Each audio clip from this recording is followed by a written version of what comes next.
Hey, what's up guys? Today we're back with another tips and tricks video for State of Decay 2. This will probably be like a series on my channel where I do tips and tricks for every new game that comes out, different games, because you guys seem to like it and you guys liked my last State of Decay 2 tips video, so I might be doing that a little bit more often. So if you do want to see more, go ahead and give this video a like, subscribe if you're new to the channel, and let's get into the tips. A tip that I gave in my last tips and tricks video on this game, I said if you're having trouble surviving, get the outposts that are close to your base. That way you have a lot less zombies coming into your base because they spawn a lot less frequently around bases that you own. But that was just kind of a beginner tip and something that I learned in this first State of Decay. If you did that, it helped a lot. But an even better tip on getting outposts is to do the complete opposite and spread your outposts out across the map. That way you can have access to your outposts wherever you are. You can gas up, drop loot off, get ammo, anything like that, since each outpost has its own supply locker. If you're out of storage for rucksack materials, leave them in a vehicle until you're running low. You can actually just park a bunch of vehicles around your base, load the trunks up with materials if you're that full, and then take them out whenever you need them. A really good vehicle to do this with is the cargo van, because the cargo van has so much storage space, but it's really not worth driving because it takes so much gas and it's really slow. So using the cargo van or the electrician's van, you can just line a bunch of them up, throw rucksacks in there, leave them in there until you need them, and they'll be fine sitting in there. Running over zombies in this game is the best way to kill them. The only ones that you don't want to run over are the bloater and the juggernaut. The juggernaut, if you hit him with your car, it's going to significantly damage your vehicle, and he'll most likely attack you right after before you can even back your vehicle up again. Your vehicle's most likely going to be smoking at this point, and you don't want to run over the bloater because he's basically a landmine. You don't want to drive close to this guy, you don't want to walk close to him, you just want to shoot him from a distance.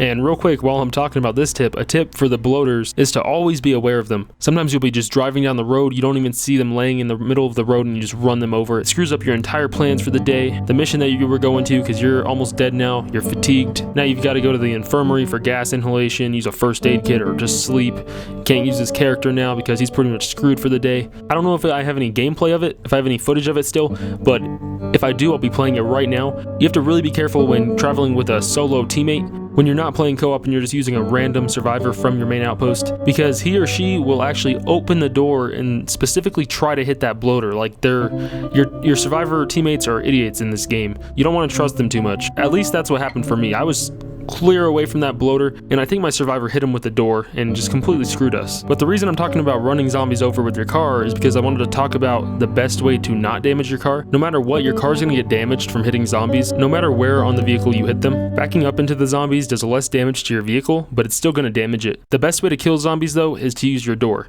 It's still gonna damage your vehicle, but it's gonna do significantly less compared to hitting them anywhere else on the car, especially hitting them with the front of your car. The front of your car is the easiest to use to hit zombies, but it's also the one that you don't want to use. So feel free to hit them with the front of your car, but if you do keep doing this, be prepared for your car to start smoking soon. To get certain buildings and certain upgrades in your main outpost, you're going to need different skills. It'll show you right down here what the certain skill is, and the only way to get these skills is to have a survivor with that type of skill. If you don't have a survivor with that type of skill, you're going to need a survivor with an empty skill and then get a book for them to read of that skill. And what I mean by a survivor with an empty skill is one with 4 skills. I don't think there can be any less than 4, but your survivors can only have 5 skills. For example, all the fighting, cardio, all those skills, those are the skills that you have. If he already has 5, he can't learn any more. So you're gonna have to find one that has an empty slot or 4 skills and then read a book. So if you need something like computers or craftsmanship, you're gonna have to get a survivor that either has one of those or has an empty slot for you to get a craftsmanship book or a computer book. There's actually a bookstore in the game. I think there's multiple bookstores, but I'll show you where one is right here on the map. And I actually found 3 or 4 computer books, not even in this bookstore, but in the stores beside it. I don't know if you'll find the same things because the loot's pretty random in the game. It's very helpful to have this computer skill because I believe it's for workshop upgrade number 3 that you need somebody with computer skills. Things like the supply locker in this game are very unorganized, so if you're trying to find a specific ammo type, it's kind of hard, but if you hover over that ammo type or the gun that needs that ammo type, it'll highlight the ammo type that you need. Like if you're trying to find 9mm ammo in your inventory, can't find it, just hover over the gun that needs the 9mm ammo and it'll highlight it in the inventory or in your supply locker. That's not really much of a tip, but it is kind of helpful to know that sometimes. And since we're in our main base right now talking about the supply locker, we'll talk about the other area where you take your loot, which is the rucksack area. I don't know what area this is called. This is where you take all your rucksacks. But if you come here and push Y, or if you're on PC, whatever key it is to open up this inventory of the supply area for the rucksacks, you can actually swap some of the ammo from your rucksack area into ammo for your guns. This is way more convenient than just breaking open a rucksack out on the road because it gives you a lot more ammo for a lot less of a cost. For example, right here I'm going to show you me breaking open a rucksack that I just found out in a building somewhere on the road, and then watch me at my main base in the rucksack area get some ammo by doing this. It gives me a lot more ammo, and as you see, I only used one ammo at the top of my supplies, only one ammo went away. Bringing a rucksack to your base gives you usually 4 to 5. I think it's random, but I think, yeah, it's somewhere between 3 and 5. So you're not only saving a lot of ammo for your base, but you're saving a lot of ammo for yourself too. You have a lot more ammo now. The only downside to this is that the ammo that you get is really random, but so is the ammo that you get for breaking open the rucksack regularly. If you want to pick the specific ammo that you want to make, you can use the armory. You will have to make an armory and then do it that way. I'm not going to get too into it right now, just because I haven't done it much. I don't know off the top of my head costs and all that, the cost of how much ammo it takes. I think it's like a few ammo for each type that you make, a few ammo out of your supplies. But again, I haven't used the armory that much, so I'm not going to get into it right now. If I do another tips video on this, maybe I'll toss it in there. And last but not least, possibly the best tip that I can give is on the rare weapons. I know a lot of people are going to like the rare weapons. A lot of people are going to probably wondering right now how to get the best weapons in the game. And so far, the best, most consistent way to get the best weapons in the game is by finding the Wandering Trader. Whenever the Wandering Trader's in town, it'll give you a notification. They'll talk about it on the radio, and you'll have a mission for it when you go to your map on the missions page. So whenever she's in town, it's definitely worth going there. She has weapon mods, car mods, vehicle mods, the kits that you need to modify vehicles.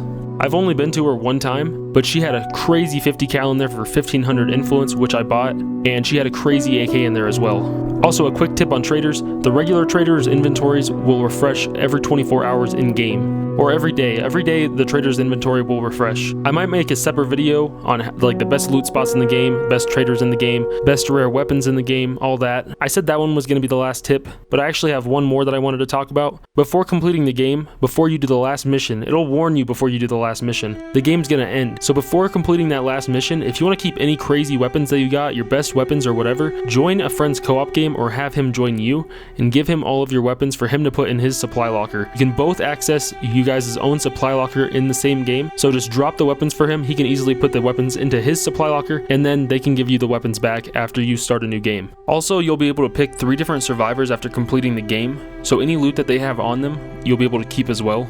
So load up their inventory as much as you can. But that's all I got for now, guys. Leave a like, subscribe, comment, and tell me what tips that you guys have. I know a lot of you have different tips. Some of you guys commented tips on the last tips video, and I'm actually going to probably throw some of those in another tips video if I make a third one. But okay, guys, thanks for watching. See ya.